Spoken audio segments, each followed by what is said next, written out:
Why do they keep ignoring how I feel? My frustration from the day before was still burning, so when I spoke to them, my words came out sharper than I intended. Their reaction? We're just clearing the space in the room. It's going to be a great new room for Emily. They brushed off everything I had mentioned the day before and went ahead with moving my stuff out without my consent. Have you forgotten what I said yesterday? Please stop doing this right now. Abigail, remember your place. I'm the one paying the rent here. What authority do you have to challenge my decisions? Oliver retorted, his tone laced with disdain. Emily, standing by his side, had a pleased look on her face. I'm the one footing the bills. You haven't pitched in at all, so you don't get a say. If you can't support my decisions, perhaps we should consider separating. My name is Abigail, a 28-year-old who's always on the go with my corporate job, married to Oliver for 4 years. He's seen as a promising talent in his workplace, constantly pushing himself to meet lofty goals. We live in a nicely updated house that's reasonably roomy, picked out when we were dreaming of a future with children. Despite the roller coaster of our relationship, we've managed to talk through our issues, and I thought we were content. But one day, coming home later than normal because of work, I noticed a woman's coat at the entrance, one I didn't recognize. Walking into the living room, I was met by Emily, my sister-in-law, who said, "Ah, Abigail, it's been a while. You were late, so we started without you." Emily, 24, Oliver's younger sister, has always been a point of contention between us. Despite her success academically and professionally, she took pleasure in belittling me, often slipping in demeaning remarks. Despite my attempts to overlook her jabs, Emily's boldness grew. Fed up, I decided it was best to distance myself from her, but that wasn't the only issue. Oliver's attitude toward me also contributed to the strain. Oliver is usually thoughtful and gentle when it's just us. However, his demeanor shifts when Emily is around, becoming dismissive and harsh. I'm unsure if he's trying to impress his sister, but he treats me poorly. Despite my repeated objections, Oliver's behavior remained unchanged. With Emily also questioning my late work hours, the situation became unbearable. Staying late at work again, Abigail? I always finish my tasks on time. Are you finding it hard to keep up, or are you just slow? Emily's words, sharper and more direct than usual, were amplified by her tipsiness. Handling Emily's jabs on a regular day was one thing, but when Oliver, her brother, and my husband joined in with a few drinks in him, the situation escalated to a whole new level of discomfort. Let's be fair, Emily. Not everyone has a knack for efficiency. Some of us have to put in extra hours just to reach what comes naturally to us. It's not fair to hold everyone to our high standards. You're right, my apologies, Abigail. I think I was being too harsh. No need for apologies, Emily. You're incredible, and that's just the truth. The Oliver who stood before me now seemed like a stranger, joining Emily in belittling me. Despite my urge to retaliate, I chose to plaster a smile on my face, hoping to keep the peace. Eventually, Emily decided to leave just before midnight. The thought of cleaning up after them, especially when I wasn't the one who made the mess, was daunting. Yet since it was our home, I felt the responsibility to tidy up. Oliver, without any concern, instructed me to clean up as he headed to bed. It's late. I'm off to bed, Abigail. You take care of cleaning this up. At that point, my patience wore thin. Why am I expected to clean everything by myself?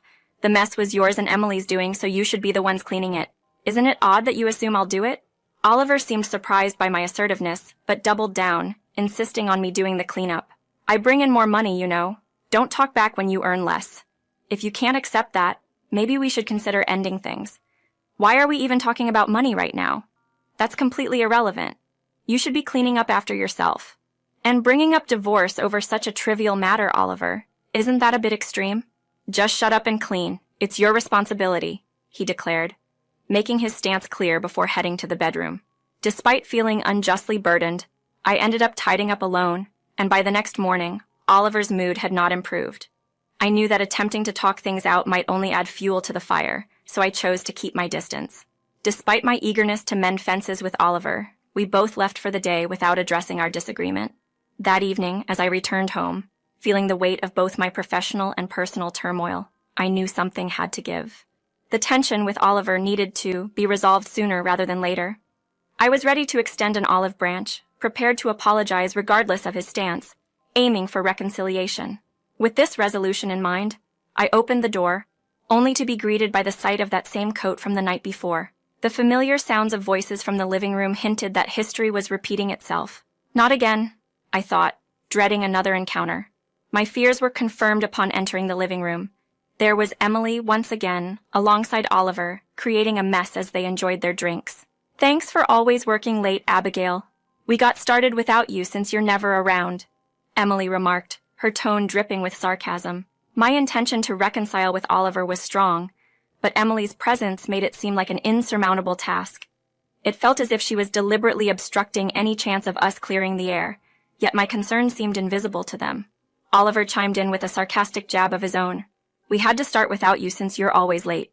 Can't you manage to come home earlier? The blame they placed on me was based on expectations we never discussed.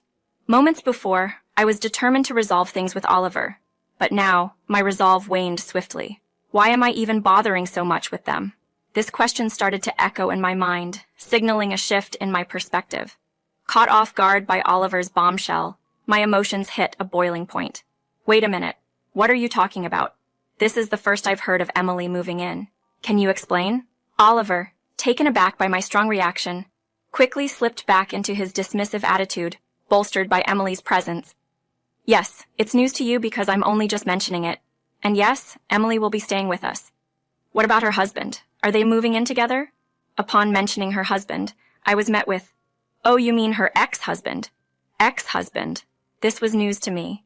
The pieces started to fall into place, albeit confusingly. Emily had recently ended her marriage, and with her ex out of the picture and her lease ending, Oliver saw this as the perfect setup. Why wouldn't you discuss something so significant with me first? My trust in Oliver dwindled as he unilaterally made this decision and chose to inform me in such a casual, inebriated manner. As I pressed Oliver for answers, Emily observed with smug satisfaction. Just go with it, Abigail. It's a done deal. No, I cannot accept this. What do you mean, Abigail? Oliver was visibly shocked by my refusal. I refuse to let Emily move in with you. You're the one crossing the line, Oliver, I asserted, fixing a stern look on both of them. Whatever you two are plotting, I want no part of it. You need to sober up and think this through. Instead of resolving our conflict, I withdrew to a different room, isolating myself as I had the day before. The following morning was disrupted by a commotion. Opening my bedroom door, I peered down the hallway to find Oliver and Emily cavalierly handling my belongings. What are you two doing? My frustration from the previous day amplified my response. We're clearing out your things from this room. It's spacious and perfect for Emily. Makes sense, doesn't it? They continued to disregard my objections, moving my items without my permission. Did you forget our conversation from yesterday? Enough of this, seriously. And Abigail, just where do you think you stand in this? I'm the one covering the rent here. What gives you the right to challenge my decisions? Oliver snapped back, his voice dripping with disdain, as Emily looked on with a self-satisfied smirk. I'm footing the bills, so your opinion, without contributing financially, is irrelevant. If you're not willing to fall in line, perhaps we should consider ending our marriage. The word divorce struck me like a bolt from the blue. Divorce? He can't be serious. What is Oliver even saying? I was dumbstruck, unable to grasp his harsh words. Emily, mistaking my silence for surrender, added fuel to the fire. Do you even grasp your situation, Abigail? You haven't contributed financially, so your stance holds no weight. Why continues this charade? You're only embarrassing yourself now. Any remaining fondness I had for these siblings evaporated in an instant. I was done with them. That much was crystal clear. Let's move this discussion to the living room, I suggested, hoping to shift the environment. They grumbled, but eventually agreed when I mentioned making coffee. After handing them their drinks, I turned to Oliver. I've been clear since yesterday. I never approved of Emily moving in. I want her things packed up immediately. What are you even saying? I've repeated myself over and over. I pay the rent, so my word is the law here. If you can't accept that, then maybe divorce is our only option. Are you fine with that? You keep mentioning you pay the rent, that this is your house, but Oliver, do you truly believe that? I asked. Obviously. What kind of question is that? He retorted. This house belongs to me. What? Are you making things up because you're upset? He questioned incredulously. No, there's no fabrication here. This house was left to me by my father. After he passed, it became my property. I am, in fact, the owner. Does that clarify things for you? His skepticism persisted. You're lying. If it was built by your dad, shouldn't it be old by now? Ever heard of renovations, Oliver? My dad had this house completely renovated before his hospitalization. It looks new because of that. I never mentioned it before because it happened before we were married. The once bold and assertive demeanor they both displayed had vanished, leaving a heavy silence in its wake. Yet, I wasn't finished. With so much already said, I felt compelled to lay everything out on the table, whether or not they understood. My patience had reached its limit. Even if you think you're paying rent, Oliver, you're not. What you've been covering are our shared living costs, not rent for this house. At this point, why would I bother lying? You've never involved yourself in the housing paperwork, so you've been oblivious. Do you even have any idea what the going rate for rent is around here? You're just making a fool of yourself. In light of that, I'll take over the rent payments from now. Are you in a position to afford that, Mr. Unemployed? His confusion was apparent. Unemployed? What are you implying, Oliver? It seems you've been less than prudent with your decisions lately, incurring significant losses, right? You might have thought you were being discreet, but your workplace is well aware. Expect to hear from them after the weekend. They likely assumed it was a secret.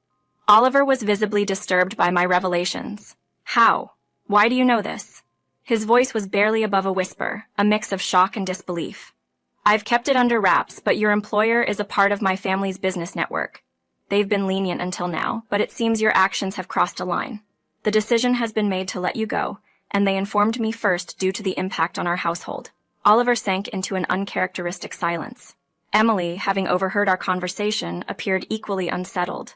Wait, are you saying Oliver is going to be let go? And this house is actually Abigail's? Then what about me? Where will I stay next month? Her panic was evident. I've already terminated my lease, she added, almost as an afterthought. Whether her questions were meant for me or Oliver, it was clear she was trying to come to terms with the sudden shift in circumstances. This house belongs to me, and for the time being, I'm the one who decides who stays and who goes. I've reached my limit, Oliver. I'm taking you up on your offer for a divorce. There's no turning back now. And just so we're clear, Emily, I have no plans to cohabitate with you either. Your living arrangements for the upcoming month are your concern, not mine. I'd prefer if both of you would exclude me from your plans. Whether my words were fully absorbed by them or not, I had made my stance clear. The ball was in their court, and I was washing my hands of their issues. Please return my belongings to their original places. After that, I'd like you to gather your things and leave. I can't bear the thought of seeing either of you again. By the day's end, I had managed to remove them from my house. The last time I saw them was just before I handed everything over to my lawyers, to ensure the separation process was handled without any confrontations. Oliver didn't protest much, likely realizing he had no ground to stand on. This acceptance on his part facilitated a straightforward divorce process.